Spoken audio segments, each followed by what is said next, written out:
Assalamualaikum warahmatullahi wabarakatuh. Bismillah, alhamdulillah, wa syukrillah ala ni'matillah. La haula wa la quwata illa billah. Ashhadu an la ilaha illallah wahdahu la syarikalah. Wa ashhadu anna Muhammadan abduhu wa rasuluh sallallahu alaihi wasallam la nabiyya ba'da. Subhanaka la ilma lana illa ma 'allamtana innaka antal alimul hakim. Subhanakallahumma rabbana wa bihamdika asyhadu an la ilaha illa anta astaghfiruka wa atubu ilaik. Astaghfirullahaladzim, astaghfirullahaladzim, astaghfirullahaladzim allazi la ilaha illa huwal hayyul qayyum wa atubu ilaih min jami'il ma'asi wa dhunub la haula wa la quwata illa billahil aliyyil azim. Segala puji hanya milik Allah, Sang Kehadiran yang meliputi seluruh ciptaannya yang tanpa batas. Beliau bukanlah suatu sosok, beliau juga bukan seseorang. Beliau adalah kecerdasan semesta tanpa batas, yang kehadirannya sudah membuat segalanya tercipta, yang kehadirannya membuat segalanya bergairah, yang kehadirannya membuat semuanya berkarisma, berwibawa, yang kehadirannya membuat segala sesuatu menjadi berdaya. Tanpa kehadirannya, suara saya pun nyaris tidak akan terdengar.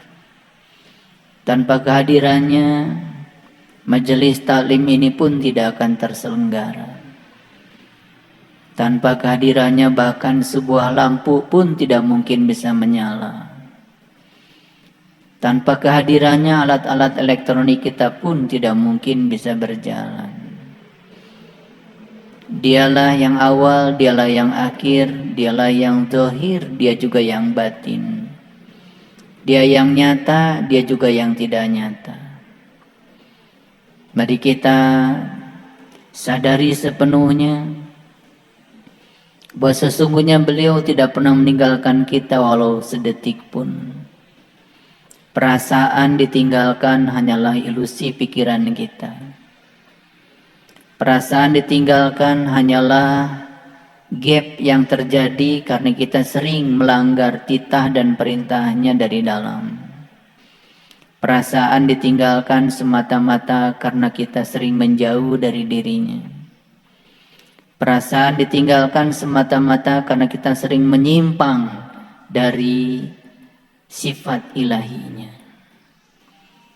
Oleh karena itu, mari kita hadirkan dia sepenuhnya di majelis ilmu ini. Sadari kehadirannya lewat nafas kita. Sadari kehadirannya lewat seluruh energi yang memenuhi seluruh sel dalam tubuh kita. Sadari kehadirannya yang membuat kita bisa melihat. Sadari kehadirannya yang membuat kita bisa mendengar. Sadari kehadirannya yang membuat kita bisa bernafas. Sadari kehadirannya yang membuat kita bisa bicara. Sadari kehadirannya yang membuat kaki kita bisa digerakkan. Sadari kehadirannya yang membuat tangan kita bisa bekerja. Ya Allah, Ya Rahman, Ya Rahim. Segala puji hanya milik-Mu. Alhamdulillahi Rabbil Alamin.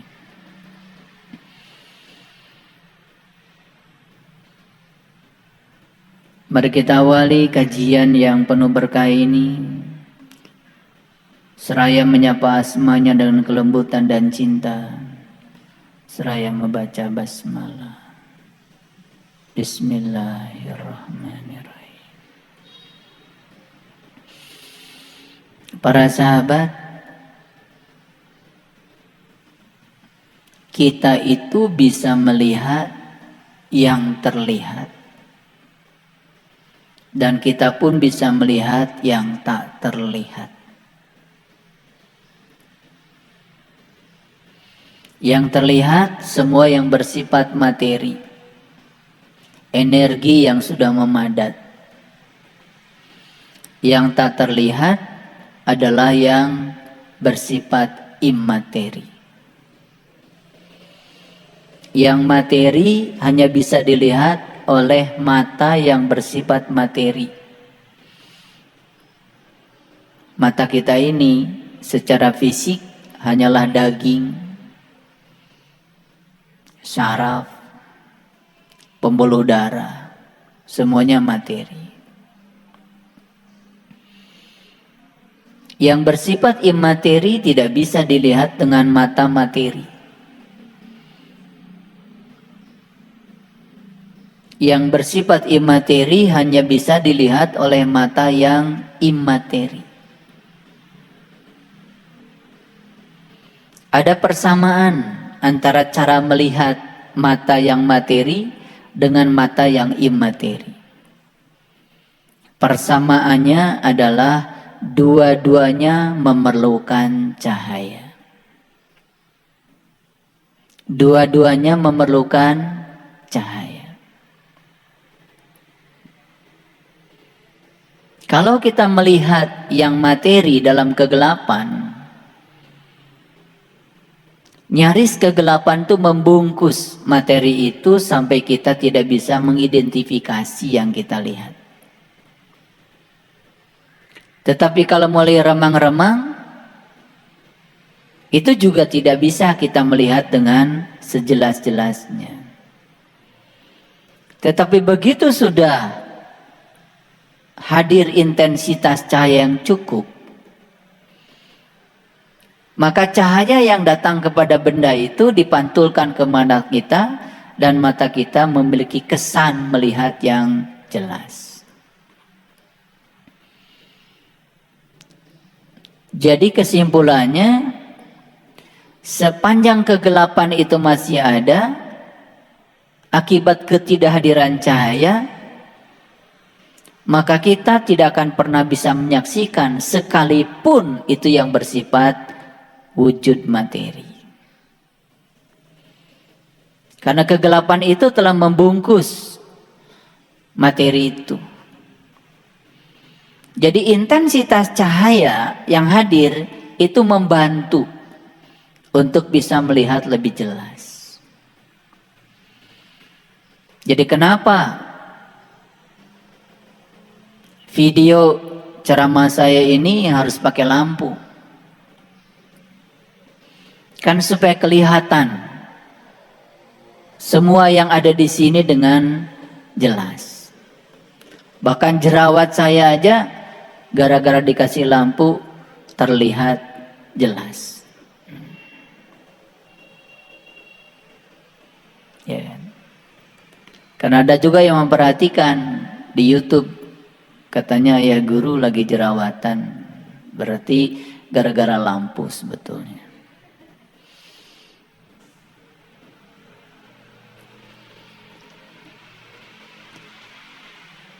Yang bersifat imateri juga memerlukan cahaya.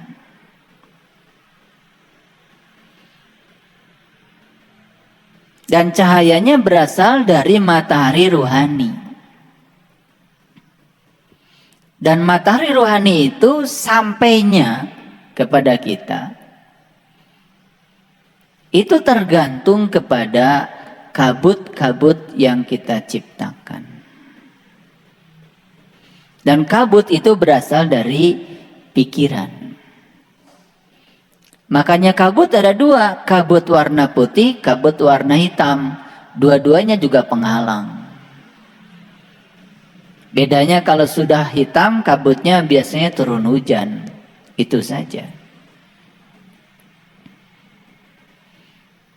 Jadi oleh karena itu pikiran masih terjebak pada dualitas. Maka dualitas itu menjadi penghalang untuk datangnya sang matahari rohani yang menyebabkan penglihatan kita menjadi tidak jelas pada aspek yang rohania. Jadi kenapa untuk meniti ke dalam diri itu perlu ada puasa? Puasa dalam pengertian menahan lapar dan dahaga di siang hari. Karena sudah terbukti bahwa makanan, apalagi dalam jumlah yang banyak, itu menurunkan kesadaran. Ketika kita makan dalam porsi yang besar, biasanya tubuh pun mulai lemas. Datang ngantuk dan kemudian tidur. Bukankah tidur itu tidak sadar? Jadi turunnya kesadaran itu sangat berbanding lurus dengan bagaimana kita mengolah tubuh ini. Jadi oleh karena itu belajar spiritual itu tidak cukup menghadiri pengajian. Tidak cukup menghadiri kajian. Tetapi belajar spiritual itu belajar setiap saat. Terutama pada saat kita harus belajar menerima sesuatu yang sangat kita tidak suka dalam hidup. Belajar yang kita suka, menerima yang kita suka, tidak usah belajar.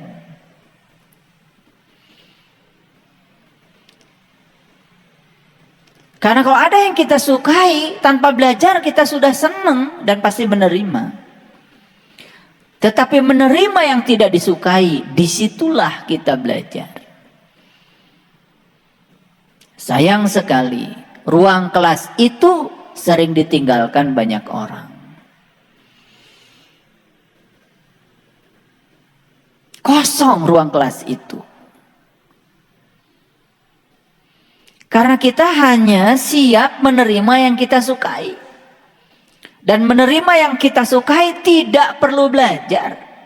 Tidak perlu. Ruang kelas itu justru isinya adalah segala hal yang kita tidak suka. Dan kita sering lari dari ruang kelas itu. Bagaimana kita bisa lulus dalam kehidupan? Karena di ruang kelas itu pembelajarnya kosong. Itu.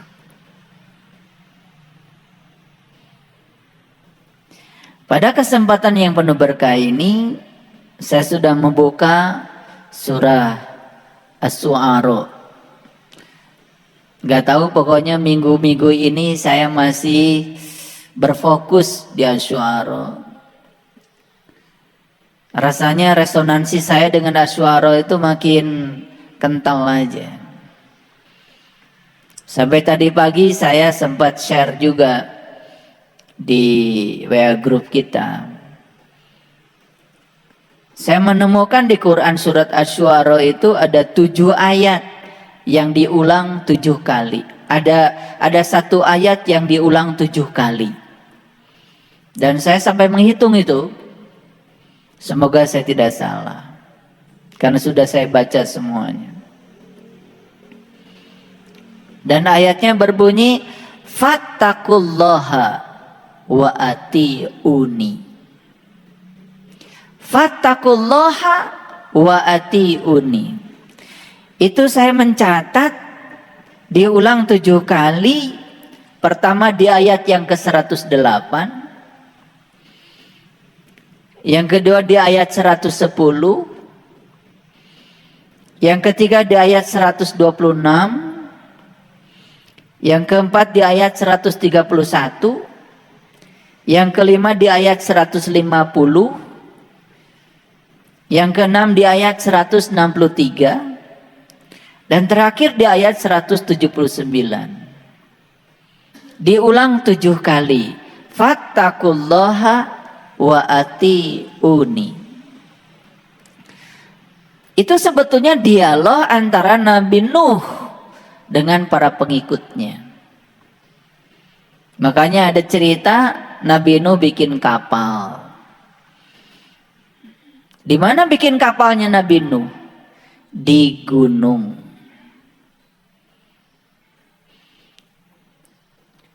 Kok bikin kapalnya nggak di laut? Karena nggak ada cerita dengan laut ini, nggak ada. Ini cerita dengan gunung. Bikin kapalnya pun di gunung, karena nggak ada cerita dengan laut. Karena kapal yang dimaksud di ayat ini itu nggak ada kaitannya dengan kapal seperti feri yang untuk berlabuh, menyeberangkan masyarakat dari Jawa ke Sumatera, menyeberangkan masyarakat dari Ketapang ke Gilimanuk, bukan itu. Tidak ada kaitan sama sekali dengan kapal itu. Makanya kapalnya dibikin di gunung. Dan gunung di Quran selalu merujuk kepada puncak kesadaran manusia. Jadi sebetulnya kapalnya Nabi Nuh itu adalah sebuah kendaraan besar yang akan mengantarkan seseorang menuju pada puncak kesadarannya. Kalau gitu mana kapal besar itu? Tidak usah saya jelaskan ya. Kendaraan besar yang dapat mengantarkan seseorang menuju puncak kesadarannya. Dan siapapun yang hari ini tekun menggunakan kendaraan yang diberikan Allah kepada dirinya untuk mengantarkan dirinya ke puncak kesadarannya, tekun di situ, itu masih satu kapal itu dengan Nabi Nuh.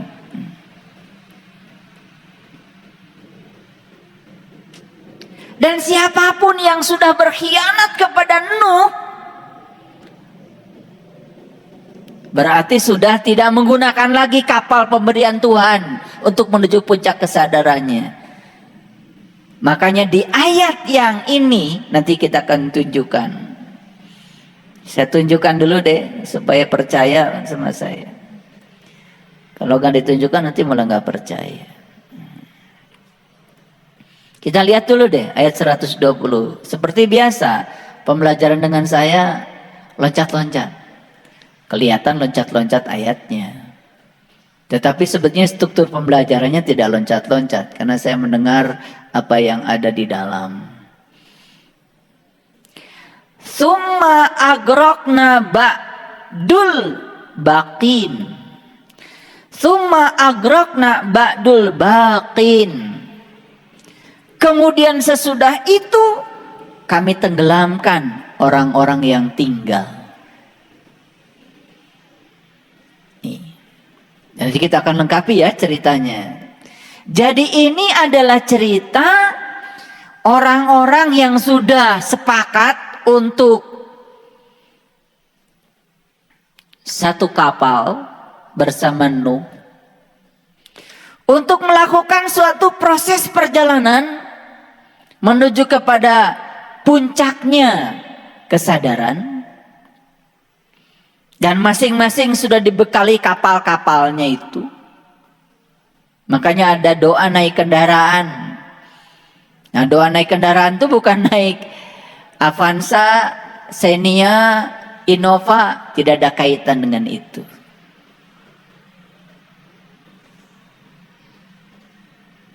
Subhanalladzi sakhkhara lana hadza wa ma kunna lahu muqrinin wa inna ila rabbina lamunqalibun. Kan itu doanya. Maha suci Engkau ya Allah yang telah mengajarkanku bagaimana cara menggunakan kendaraan ini, dan semoga kendaraan ini bisa mengantarkan aku pulang kepadamu. Wa inna ila rabbuna lamunqalibun.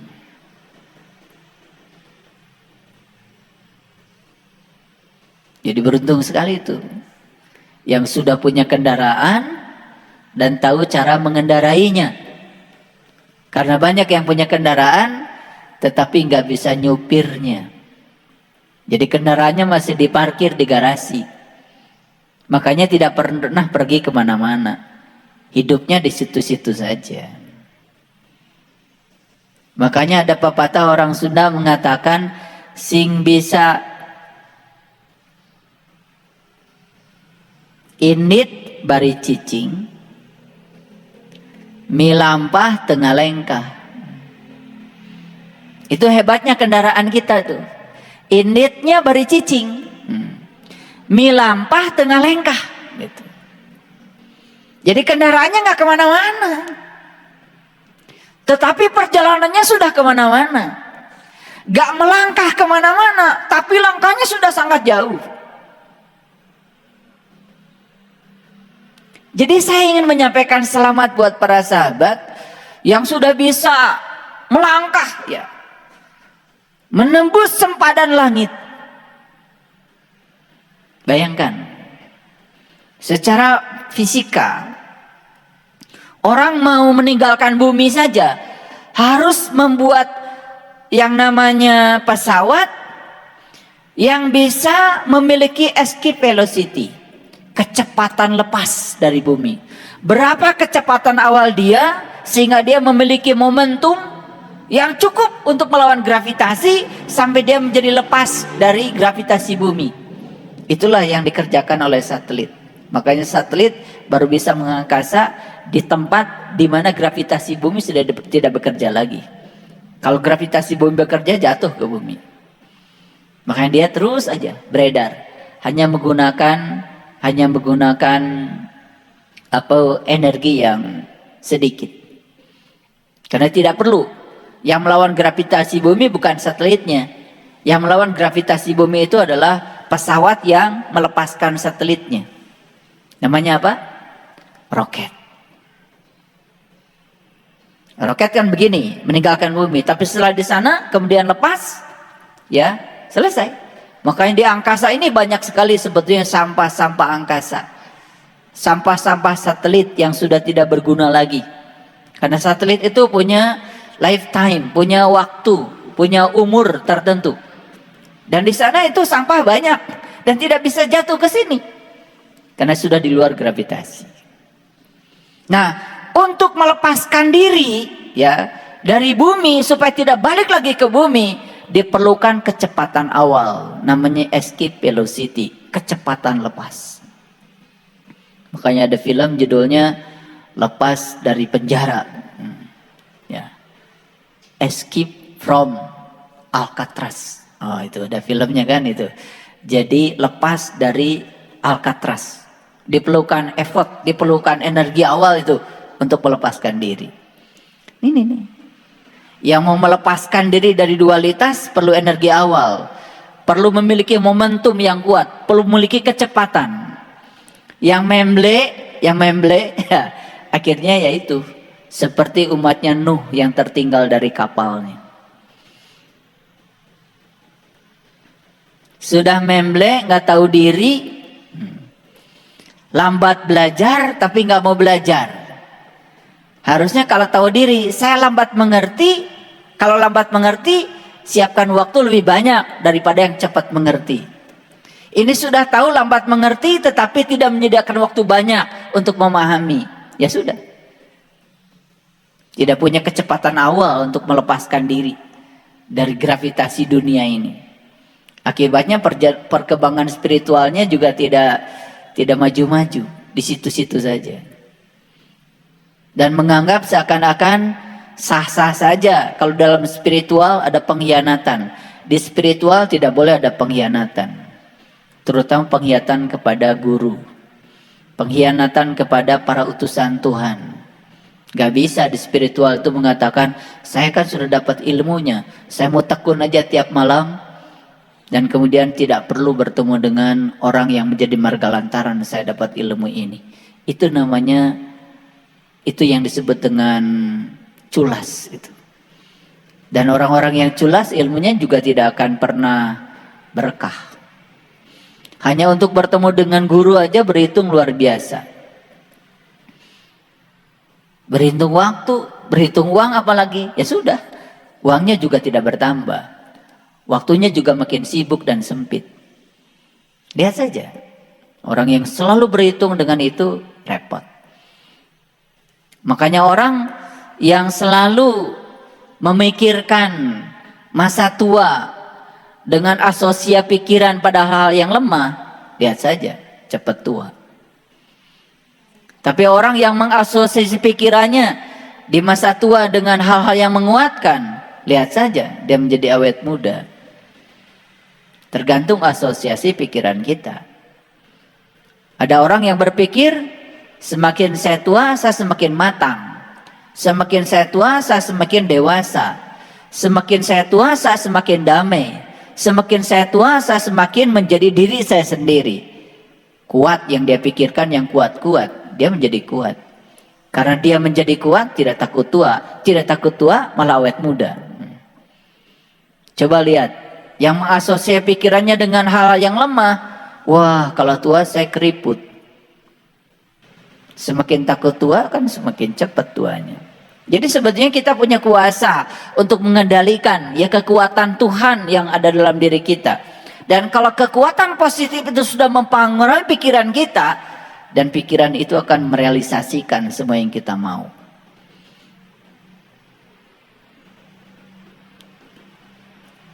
Bulan-bulan ini saya banyak sekali ya kedatangan tamu. Dan hampir semua orang yang datang ke rumah itu ya menginginkan hal-hal yang ecek-ecek lah.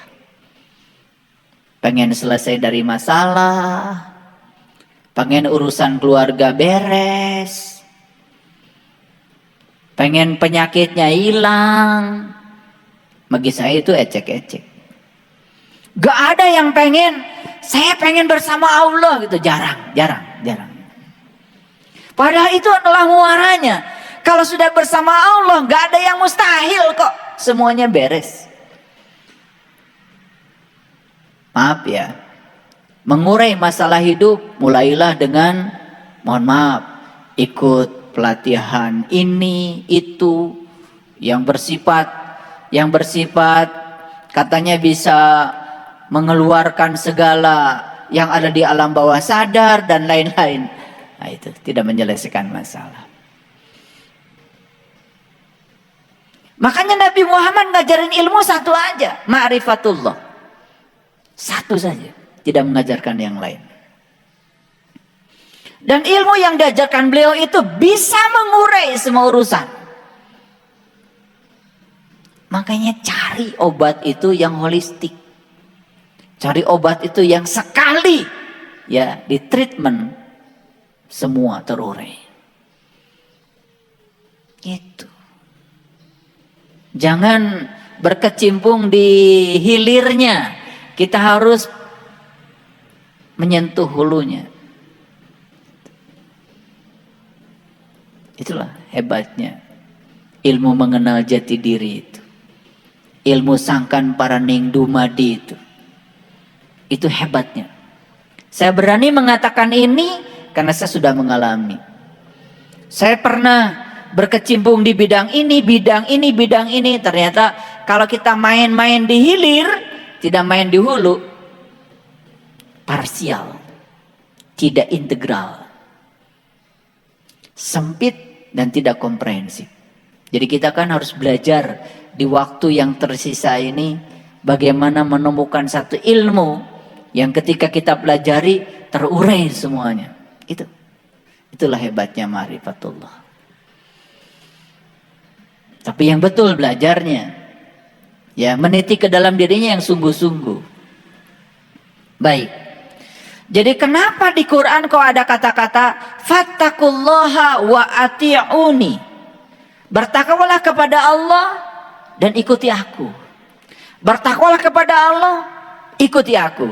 Itu diulang sampai 7 kali di dalam satu surat, itu surat Asy-Syu'ara. Kenapa Nabi Nuh itu terus menerus kepada pengikutnya, takwa sama Allah, tapi ikuti aku. Takwa sama Allah, ikuti aku. Kenapa harus begitu? Karena itu satu paket. Gak bisa. Orang-orang yang culas belajar spiritual nggak akan maju. Merasa sudah mencapai titik tertentu, pada suatu saat juga ketika ketemu dengan kontradiksi tetap aja jadi melawan. Karena aslinya dia itu kan kelihatan nanti pada saat bertemu dengan yang tidak diinginkan dalam hidup. Di situ kan kelihatan sikap dia seperti apa. Paham maksud saya? Oke. Ini hari ini saya mau ngasih ilmu yang luar biasa supaya kita bangun, ya bangun, jangan memble, ayo, ya kiamatkan diri kita sekarang, di sini, saat ini, semangat. Nah, kemudian sesudah itu kami tenggelamkan orang-orang yang tinggal. Siapa orang-orang yang tinggal ini? Sebetulnya dia sempat satu kapal sama Nuh. Dan kemudian dia mengeluarkan diri dari kapal itu. Dan dia tinggal, tidak ikut di rombongannya. Akan ditenggelamkan. Ditenggelamkan oleh air. Ditenggelamkan oleh banjir. Ditenggelamkan oleh ombak.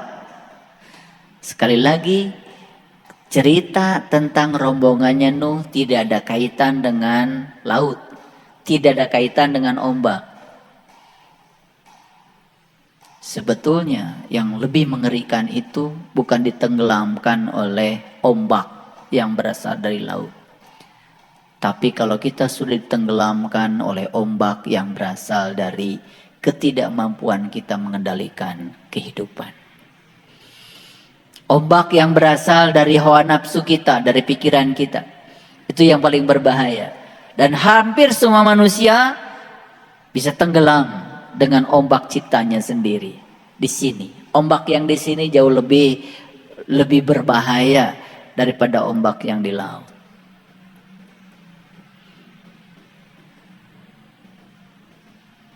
Bisa mengerti maksud saya? Oke. Ini baru rambu-rambunya. Dan sekarang saya ingin menjelaskan dulu ayat yang ke-119. Nah, disinilah kan diceritakan tentang kapal. Ya, fa'anjainahu wa ma ma'ahu ya fil fulkil mashhun, maka kami selamatkan Nuh, ya, dan orang-orang yang besertanya. Fa'anjainahu wa ma ma'ahu, jadi yang diselamatkan bukan hanya Nuh, yang diselamatkan Nuh bersama orang-orang yang mengikutinya. Wa ma'ahu, ma'a itu bersama, ya. Filkul fil masyun, ya, yang berada di dalam kapal yang penuh dengan muatan itu. Jadi itu yang diselamatkan. Ada dua ya, Nuh dan orang-orang yang bersama Nuh. Ya terserah mau satu kapal atau tidak. Ini bukan iklan. Mau satu kapal atau tidak. Mau keluar dari kapal ya silakan, itu pilihan. Pilihan. Pesan saya cuma satu. Ya. Kalau seseorang itu mendapatkan guru baru dan menjelekkan guru lamanya, sudah dipastikan guru baru yang didapat ini nanti setahun 2 tahun juga akan dijelekan lagi. Itu karma. Begitu dia berfokus pada keburukan seorang guru, dia juga akan berfokus pada keburukan guru berikutnya. Karena fokusnya bukan pada kebaikannya. Padahal kebaikan dan keburukan itu kan hanya penilaian kita saja. Dua-duanya adalah sisi-sisi kebenaran. Gitu. Makanya kenapa kita diajarkan Allahumma salli ala Sayyidina Muhammad wa ala Ali Muhammad. Kalau kamu menerima Muhammad, terima juga dong keluarganya Muhammad. Tidak bisa itu, satu paket.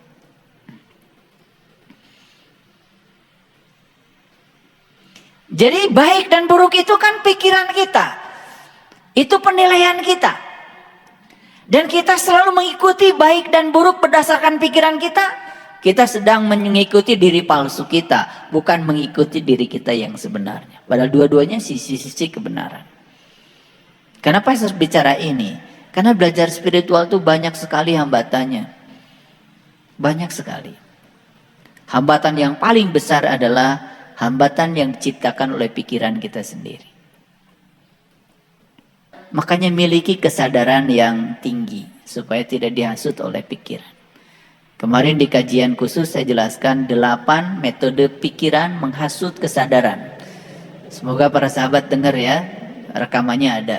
Cuman tidak di-upload di YouTube.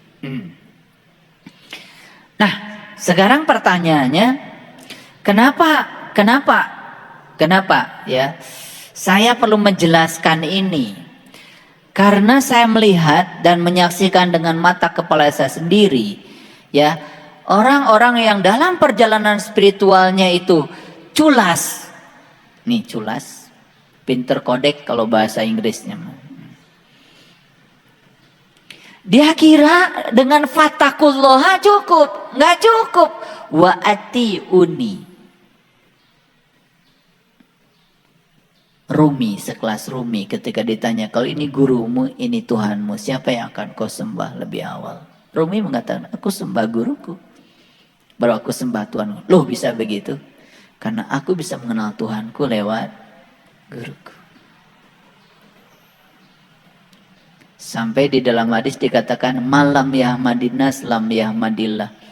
Yang tidak berterima kasih pada manusia yang menjadi marga lantaran dia sampai kepada Tuhan, sama saya dia tidak berterima kasih pada Tuhan. Jadi saya hanya mengingatkan bahwa spiritualitas tidak mengenal culas. Spiritualitas tidak mengenal pinter kodek. Gak bisa. Spiritualitas harus total. Baik. Para sahabat, saya akan berikan beberapa trik saja. Trik ini trik ya, berdasarkan pengalaman.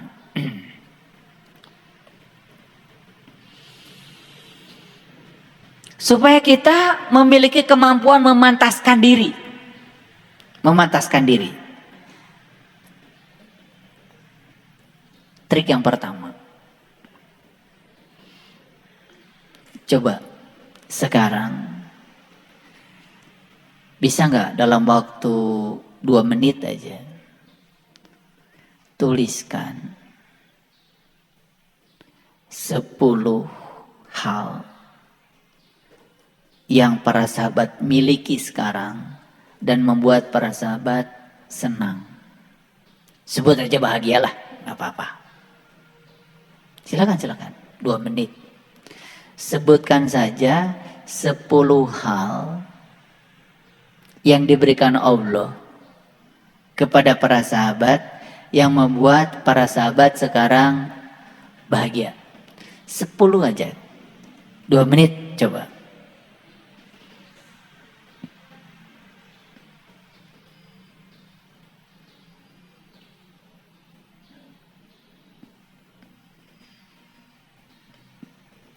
Oke, ada yang sudah? Ada yang sudah? Yang sudah saya panggil ke depan, biar kesorot nanti sama kamera. Silakan yang sudah acungkan tangan. Yang sudah acungkan tangan. 10 saja. 10 hal yang diberikan Allah, ya, yang membuat para sahabat bahagia. Yang sekarang benar-benar dimiliki. Sudah? Ya, coba Kang Firman maju ke depan. Sini. Biar disorot sama Kang Hari. Oke. 10 hal. Apa saja yang dimiliki Kang Firman sekarang dan Kang Firman merasa bahagia dengan yang dimiliki itu? 1, istri. Oke. Anak. Ibu. Oh, luar biasa masih ada ibu. Nenek. Adik-adik. Sahabat. Guru. Oh, luar biasa. Cuman